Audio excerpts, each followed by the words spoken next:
இன்று அநேகருடைய வாழ்க்கையில பிசாசு போராட்டங்கள் நிறைந்த ஒரு வாழ்க்கையாக காணப்படுது. கணவன் மனைவிக்குள்ளாக ஒரு ஒற்றுமை இல்லாதபடி ஒரு சிங்கிள் பேரண்டா இருந்து வளர்க்கக்கூடிய ஒரு சூழ்நிலைகள், ஒரு ஐக்கியம் இல்லாத ஒரு சூழ்நிலைகள். என்னுடைய குழந்தைக்கு நல்ல ஒரு எதிர்காலம் வேணும்.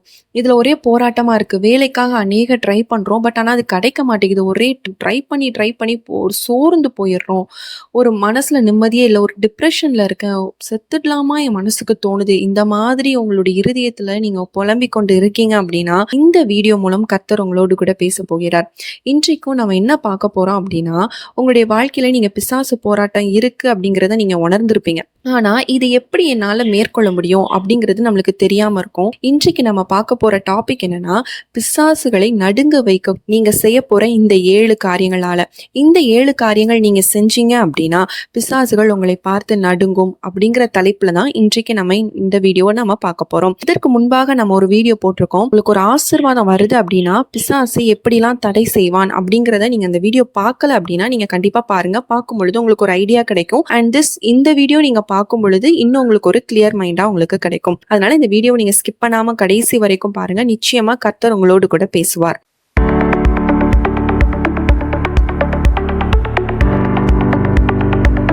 ஃபர்ஸ்ட் பார்த்தீங்க அப்படின்னா, நம்ம வாசிக்கிற ஒரு வேத பகுதி தான் யாக்கோபு 4ஆம் அதிகாரம் 7ஆம் வசனம். ஆகையால் தேவனுக்கு கீழ்ப்படிந்திருங்கள், பிசாசுக்கு எதிர்த்து நில்லுங்கள், அப்பொழுது அவன் உங்களை விட்டு ஓடி போவான். இந்த நாள்ல பிசாசுகளை ஓடி போக வைக்கக்கூடிய சில காரியங்கள் நம்மளுடைய வாழ்க்கையில செய்யும் பொழுது அவன் நம்மளுடைய வாழ்க்கையில கிரியை செய்ய முடியாது. அது என்னென்ன அப்படிங்கறத தான் நம்ம இன்றைக்கு வேத வசனங்களின் அடிப்படையிலையும் என்னோட லைஃப்ல நடந்த சில விஷயங்களையும் வச்சுதான் நம்ம இன்னைக்கு டீட்டெயிலா பார்க்க போறோம். ஃபர்ஸ்ட் பாயிண்ட் அப்படின்னு நீங்க பாத்தீங்க அப்படின்னா, ஃபாஸ்டிங், உபவாசத்தை பற்றி டீட்டெயிலா என்ன அப்படிங்கிறத நம்ம வீடியோ போட்டிருக்கோம். நீங்க பார்க்கல அப்படின்னா கண்டிப்பா போய் பாருங்க. நாங்க டிஸ்கிரிப்ஷன்ல கூட லிங்க் கொடுக்குறோம். நீங்க மிஸ் பண்ணாம அந்த வீடியோ பாருங்க. அதை பார்க்கும் பொழுது உங்களுக்கு ஒரு ஃபுல் ஐடியா கிடைக்கும்.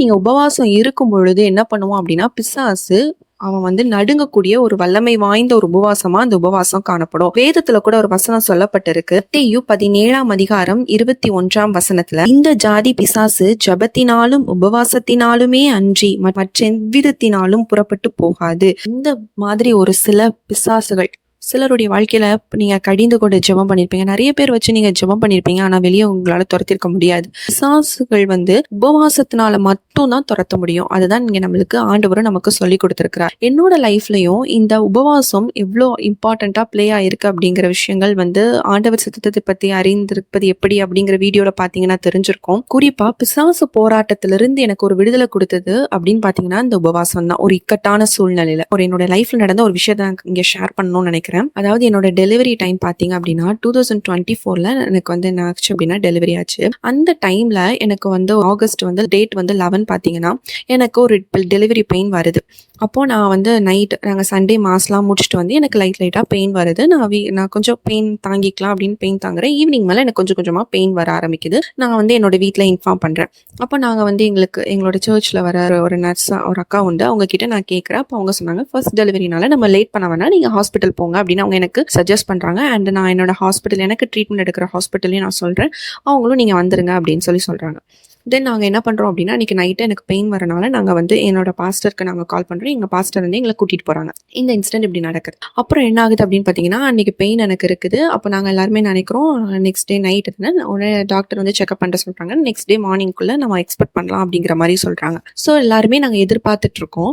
ஆனால் பார்த்தீங்க அப்படின்னா எனக்கு அந்த ஒன் டே எனக்கு அவங்களும் என்னெல்லாமோ ட்ரீட்மெண்ட் கொடுக்குறாங்க. பெயின் வரதுக்கு இன்ஜெக்ஷன் எல்லாமே போடுறாங்க. எனக்கு வந்த பெயினும் அவங்க ஒவ்வொரு இன்ஜெக்ஷன் போட எனக்கு பெயின் சுத்தமாக இல்லை.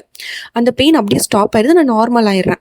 இப்படியே எனக்கு ஒரே போராட்டமாவே எனக்கு இருந்துகிட்டே இருக்குது. அப்போ என்னன்னா என்னோட பாஸ்டரும் எங்களுக்காக ப்ரேயர் பண்ணிக்கிட்டே இருந்திருக்காங்க. அப்போ என்ன ஆகுது அப்படின்னா, எனக்கு அன்னைக்கு நைட்டே பாத்தீங்கன்னா நெக்ஸ்ட் டே அதாவது 12 அன்னைக்கு எனக்கு எப்படின்னா எனக்கு இனிமா எல்லாமே கொடுத்து என்ன ப்ரிப்பேர் பண்ணி லேபர் வார்டுக்கு கூட்டிட்டு போறாங்க. பட் கூட்டிட்டு போனாலும் எனக்கு ட்ரிப்ஸ் எல்லாமே போட்டுமே எனக்கு பெயின் வரவே இல்லை. நான் திரும்பி ரிட்டர்ன் வந்துட்டேன். ஸோ என்னாச்சு அப்படின்னா, அந்த டைம்ல ரொம்ப அதாவது டாக்டர் சொல்லிட்டாங்க, இனிமேல் நம்ம நம்ம நார்மல் டெலிவரிக்கு எக்ஸ்பெக்ட் பண்ண முடியாது. இனிமேல் நம்ம செக்ஷன் தான் பண்ணணும்னு எங்கள் அம்மாவை கூப்பிட்டு சொல்லிட்டாங்க. இப்போ வந்து எனக்கு டெலிவரி பார்க்குறதுக்கு யாருமே கிடையாது. என்னோட அம்மா அவங்க மட்டும் தான் இருக்காங்க. ஸோ இந்த சூழ்நிலை எங்கள் அம்மாவுக்கு ப்ரேயர் பண்ணுறாங்க. ஆண்டவரே, நான் என் பொண்ணை வச்சுட்டு எதுவுமே நான் தனியாக நான் செக்ஷன் ஆயிடுச்சு, நான் எதுவும் பண்ண முடியாது. எனக்கு கூட நீங்கள் தான் இருக்கீங்க அப்படிங்கிறத எங்கள் அம்மா தனியாக ப்ரேயர் பண்ணியிருக்காங்க. எனக்கு இதை பற்றி எதுவுமே டாக்டர் சொன்ன விஷயங்கள் எதுவுமே எனக்கு தெரியாது. எனக்கு அப்போ அன்னைக்கு நைட்டு வந்து என்னாச்சு அப்படின்னா, நான் உள்ளே போயிட்டு வந்தனால நான் ரொம்ப அப்செட்டாக இருந்தேன். தரிசனமாக ஆண்டவர் எனக்கு ஒரு விஷயத்த காமிச்சு கொடுத்தார். என்ன அப்படின்னா, என்னோட குழந்தை வந்து அதாவது ஒரு பூ மாதிரி அழகா ஒரு பூ மாதிரி இருக்கு. அதுக்குள்ள அந்த குழந்தை இருக்கிற மாதிரி அது நல்லா வெளிச்சமா இருக்கு. ஆனா அது சுற்றிலும் பெரிய பெரிய பாம்பு சர்ப்பங்கள் இருக்கிற மாதிரி எனக்கு ஒரு கனவு வந்துச்சு. இந்த எதழ் விரிய விரிய அந்த சர்ப்பங்கள் இருக்கிறனால அது திரும்ப திரும்ப மூடிக்குது.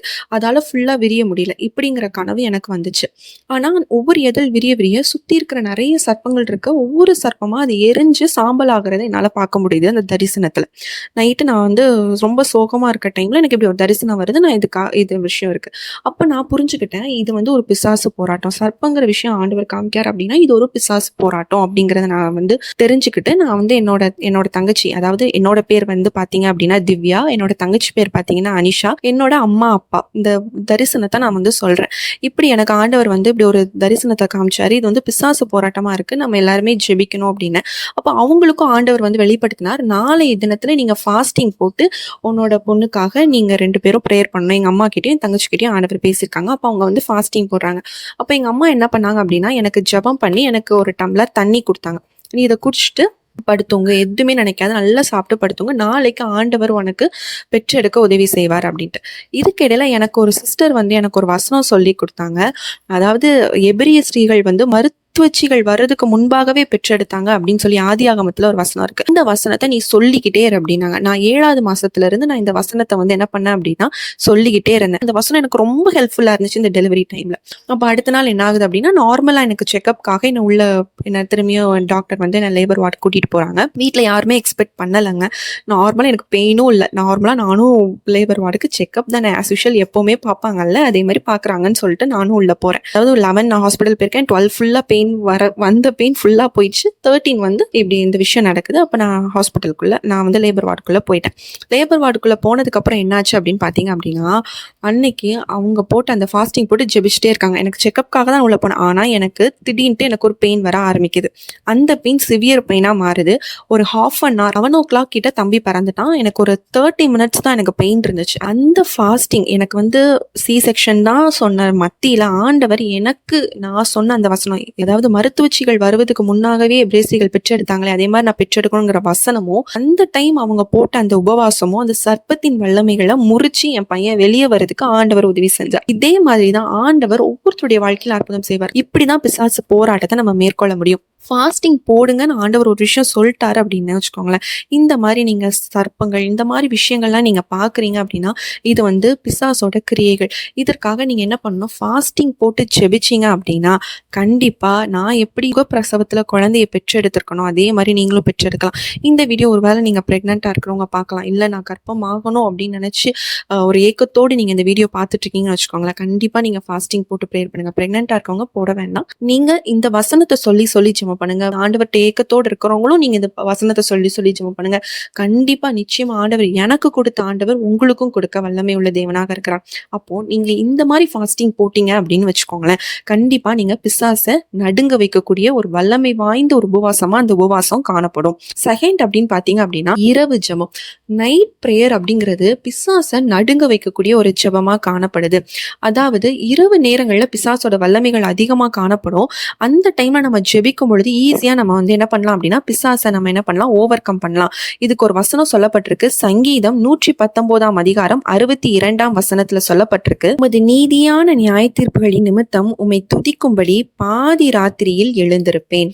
பாதி ராத்திரியில நம்ம எழும்பி ஜெபிக்கணும். உங்களுடைய வாழ்க்கையில பிசாசு போராட்டங்கள் தடைப்பட்டு சில விஷயங்கள் காணப்படுது அப்படின்னு வச்சுக்கோங்களேன், நீங்க என்ன பண்ணணும்னா நைட் பிரேயருக்கு இம்பார்ட்டன்ஸ் கொடுங்க. பாதி ராத்திரியில எந்திரிச்சு ஜெபிக்கிறதுக்கு நீங்க பிராக்டிஸ் பண்ண பழகுங்க. எங்களோட லைஃப்லயுமே வர நாட்கள்ல என்னோட அம்மாவும் சரி என்னோட அப்பாவும் சரி இந்த சாட்சிகள் கண்டிப்பா ஷேர் பண்ணுவாங்க. என்ன அப்படின்னா நைட் நேரத்துல எங்களுக்கு மந்திர சேவனை கட்டுகள் இந்த மாதிரி செஞ்ச பல விஷயங்கள் எங்களோட லைஃப்ல நடந்திருக்கு. எங்களுக்கு தெரிஞ்சவங்களும் சரி தெரியாத நபர்களும் சரி செஞ்சிருக்காங்க.